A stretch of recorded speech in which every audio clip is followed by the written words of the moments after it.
mooi weer, geen wind. Dus het zal wel lukken vandaag, denk ik.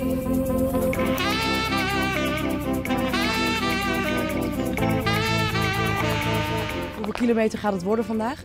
100 kilometer. Zo, pittig of? Maar moeilijk met de sterke mannen uit Ierseke. En wat vindt uw vrouw ervan? Dus blij dat ik weg ben. Nee, hoor. Ja, dat is gewoon af en toe eventjes schipperen natuurlijk. Maar goed, ja, ieder zijn hobby toch? Het is nog vroeg en dat moet ook wel, want er gaat vandaag flink gefietst worden in de gemeente Reimerswaal. Voor de tweede keer wordt het evenement Trap is Deur gehouden. Bedoeld voor geoefende wielrenners en mountainbikers, maar ook voor mensen die gewoon lekker een stukje willen toeren. We hebben dus de 60 en de 100 kilometer voor de racefietsers. We hebben dan een ATB-tocht, dat is voor mountainbikers die denk ik zo'n 50% onverharde weg voor de kiezer krijgen. Die moeten dan echt van die 45 kilometer, ja toch ruim 20 kilometer onverhard. En dan gaat het hier langs binnenkanten van dijken, het gaat hier door het recreatiecentrum Den Enkel. Overal proberen ze onverharde paden te vinden. En daarnaast natuurlijk die gezinstoertochten die vanuit elke kern van de gemeente starten. Zo hebben we startgelegenheid in Rilland, in Krabbedijken, in Ierseke, in Hansweert en hier in Kruiningen op Den Enkel. Ja. Bent u er helemaal klaar voor? Ja, we zijn er helemaal klaar voor. We hebben lekker gegeten vanmorgen en we gaan lekker genieten nu van deze dag. En met hoeveel zijn jullie? Want ik zie een aantal mensen rondlopen van uw club. Nou, ik zei 1, 2, 3, 4, ik denk een stuk of 8, 9. Dus dat is wel een mooi aantal. En dan gaan we lekker fietsen en dan rijden de dames weer voorop en dan rijden de heren weer voorop. Dus we wisselen dat gewoon een beetje mooi af. Ik heb begrepen dat u al 80 jaar oud bent en toch doet u mee vandaag. Ja, want het is een uitzonderlijke dag, hè? Dus waarom zouden we niet meegaan? Hè? En dan mag ik hier achter die flinke vent mag ik meerijden. Nou ja, dan is het een fluitje van de cent. Hè? En hoe vaak doet u nog mee aan dit soort toertochten? Nou, als het een beetje mee zit, dan elke keer, hè? Ja. En krijgt u daar leuke reacties op? Want ja, u bent toch al redelijk op leeftijd, als ik dat zo mag zeggen. Ja, nou ja, ze waarderen het natuurlijk wel dat ik er al een keer bij ben. Hè? Geniet ervan vandaag. Ik dank u wel.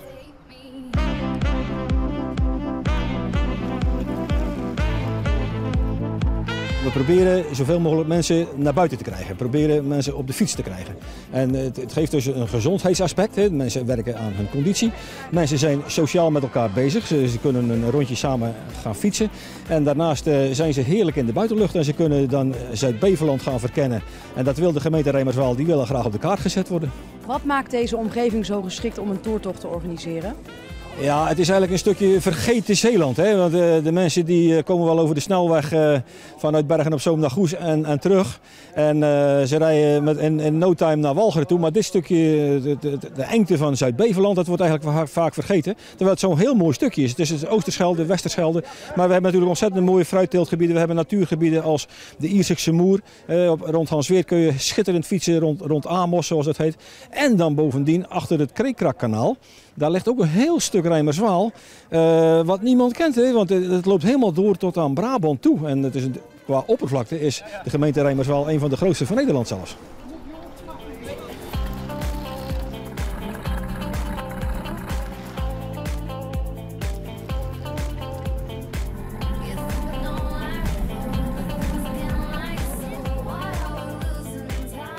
Ja, meneer, hoe is het gegaan tot nu toe? Ja, prima. Het kan niet beter eigenlijk, want ja, de wind zat mee en ja, voortreffelijk weer. Hè. We staan hier bij het rustpunt van de 100 kilometer, maar u gaat nu juist beginnen met een tocht, hè? 50 kilometer. En waar gaat hij allemaal langs? Nou, dat weet ik niet precies, volgens de routebeschrijving. Maar u gaat alleen? Ja, ik ga alleen, ja. Komt dat wel goed met de weg dan? Ja, dat komt wel goed. Ik ben een vergoed fietser, hè. Ik ga iedere dag fietsen.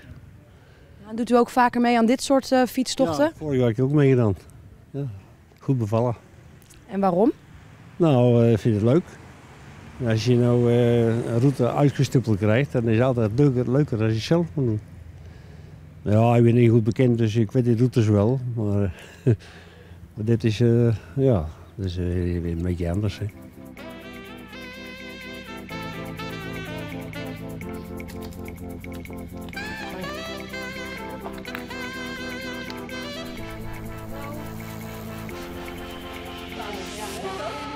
Ja, je bent buiten en heuveltje op, heuveltje af. Ja, dat is hier wat minder, maar ja, dat is gewoon wel leuk. En ja, die andere mensen om je heen.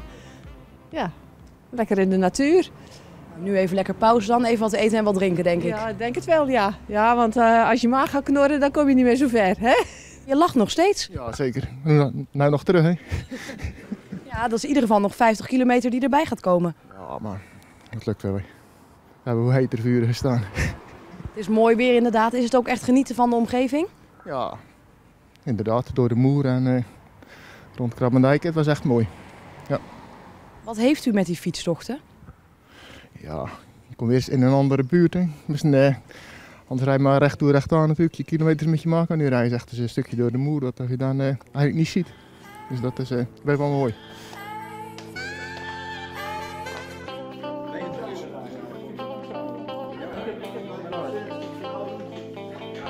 Ben je er weer helemaal klaar voor?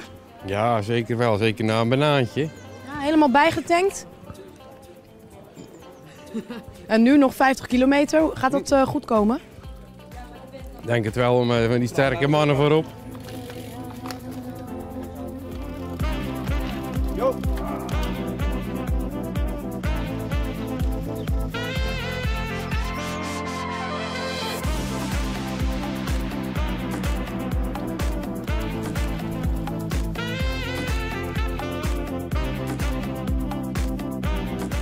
Zo, jullie zijn weer binnen. Ja, eindelijk. Ja? Nee, prachtig rondje. Hartstikke mooi. Mooi weer, weinig wind. Het ging hartstikke goed. Welke afstand hebben jullie gedaan? 60 kilometer. 60 kilometer. En voor Twan was het ook de eerste keer dat hij zo ver. En ja, het is 100% meegevallen. We hebben nog in een groep meegereden, weer 4. En het ging prima, echt. Gaan jullie dit vaker doen, vader en zoon op pad? Wij doen het regelmatig. Wanneer dat ik dagdienst heb, dan probeer ik 2 keer in de week samen met Twan te gaan trainen. En volgende week heb ik dan weer avonddienst. Nou, dan ga ik zelf op de fiets. En hij had dan skileren. Het was lekker om te doen, dus goed georganiseerd en het was super. Was het de eerste keer dat u meedeed? Ja, dat is de eerste keer dat ik meedeed, ja. En het is me heel goed bevallen, dus het is gewoon perfect. En nu? Nou, maar even een biertje pakken. Lekker rustig aan. Ja, even lekker chillen, dus dat komt allemaal goed. Dat heeft ze ook wel verdiend, hè? Ja, dat dacht ik wel.